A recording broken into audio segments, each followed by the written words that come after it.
Hello and a very warm welcome from my side. I am Fabian Merbeler. I'm doing my PhD on MEMS sensors at Infineon Technologies and at the chair of Professor Krupnik from TU Darmstadt. My presentation today will be about an ultra-compact clamp-on liquid level sensor based on a low-voltage CMUT.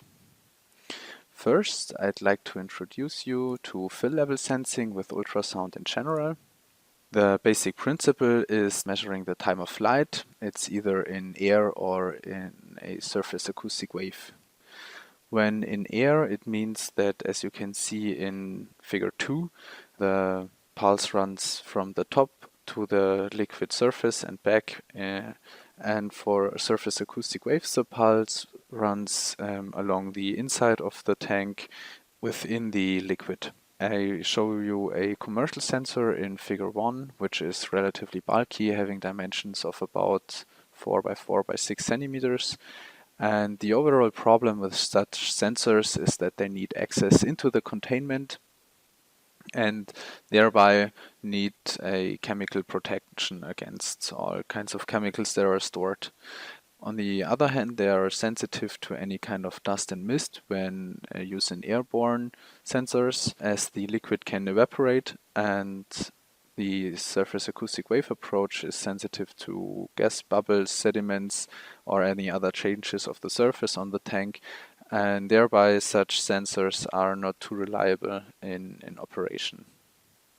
The approach we want to show is a clamp-on sensor from the outside of the tank with a coupling material, where we went for a low voltage and very small MEMS transducer, and we put this one in a package of dimensions below 1 centimeter, and that package is then filled with a coupling medium and can be clamped to any kind of tank. Further, this approach with a MEMS sensor being produced in CMUT technology provides a high-level integration possibility.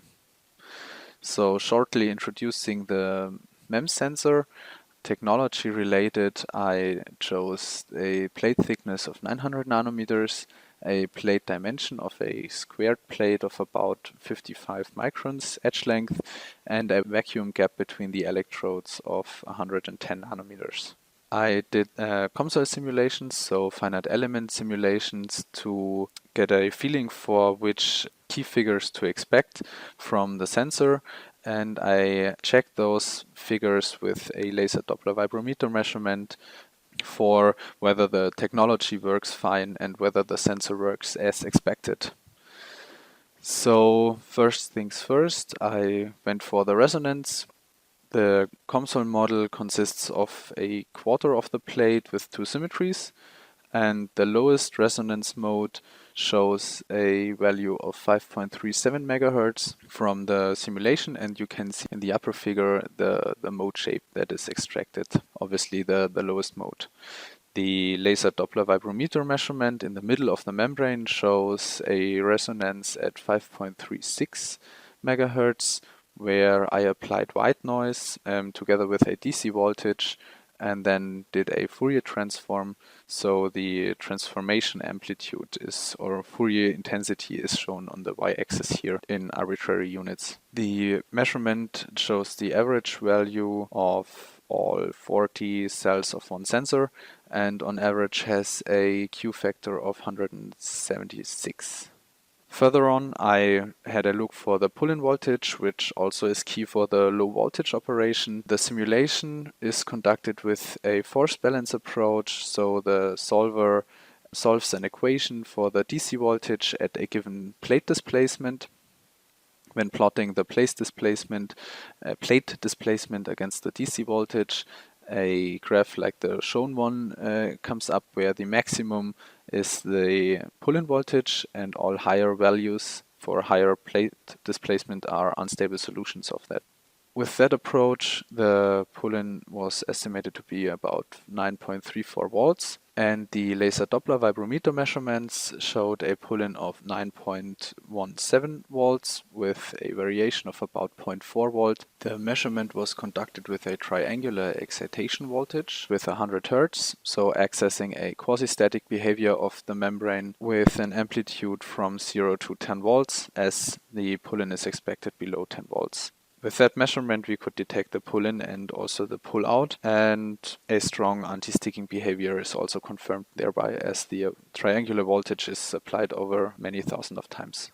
Last, I want to show you the simulation and measurement results on the transmit sensitivity, where COMSOL shows 67 nanometers per volt in amplitude for a sine excitation at the resonance frequency, and shows 65 plus minus 4 nanometers per volt in the measurement. The transmit sensitivity is examined to show a good coupling in the electromechanical domain, meaning that we don't need high driving voltages to generate large displacements of the moving plate. So overall, we see that the measurement values fit well to the simulation values, and we know our technology works fine, and we have the sensor as we expected here. Having the MEMS chip being able to operate on very low voltages in the single-digit range, I'd like to show you the system. The sensor system consists of two chips, where one is used for sending, one is for receiving. As mentioned in the motivational slide, the active area of each chip is very small, being at about 1.8 square millimeter. The package further provides a volume into which we apply the fluorosilicon coupling material to provide a coupling to the outside of the tank without any air gaps. The electronic circuit consists of lab devices, being the function generator driving the sensor and the oscilloscope, together with a transimpedance amplifier with resistive feedback to amplify the receiver signal. The computer is used for further data evaluation and storing.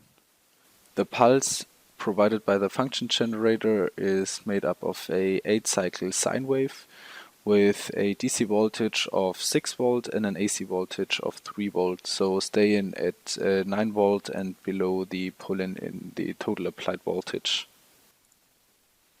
Finally, I'd like to show you the setup with a scheme and an image of the actual setup.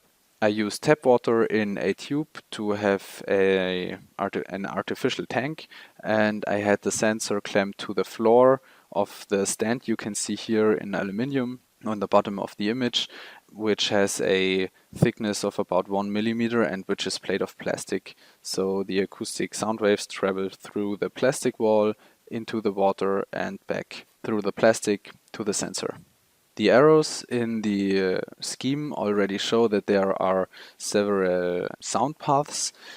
In general, the sensor dimensions are much lower than the wavelength, which is about 1.5 millimeters in the coupling medium. That's why we expect a omnidirectional emission of sound waves, so we can expect several echoes from all the geometries. With that, I'd like to show you a typical measurement data for a fill level of about 25 centimeters. The plot here shows the amplified receiver signal plotted over the time. The Y-scale is adapted to the amplitude of the echoes, so the first part is cut to the smaller scale. The 1 and the arrow represents echoes within the package and a signal stemming from crosstalk from the driving circuit. You can see here 2 of the echoes which are running around within the package. Echoes 2 and 3 stem from the waves traveling along the bottom of the tank, so they are staying constant at different fill levels. 2 represents the first echo and 3 denotes the second echo that is also detectable here. Echoes 4 and 5 actually stem from the water surface, and with those we can determine the time of flight. Applying an algorithm to detect just the first echo stemming from the water surface, so neglecting echoes 2 and 3, we see a linear behavior as expected for the time of flight, where the fill levels were determined from 5 to 48 centimeters. And yeah, the time of flights are in the corresponding range with the speed of sound of water. The resolution we could achieve here is about 1.5 millimeters. So it's relatively good compared to the fill levels, but we want to get even better. Overall, as we even can detect the second echo for all measurements, we can say that we detect almost 1 meter of fill level with the presented sensor in this setup. Finally, I'd like to conclude my short presentation. Summing up, we present a new low voltage and very small CMUT, which is put into a package providing a coupling medium and allowing a clamp-on operation for fill level detection without access to a containment.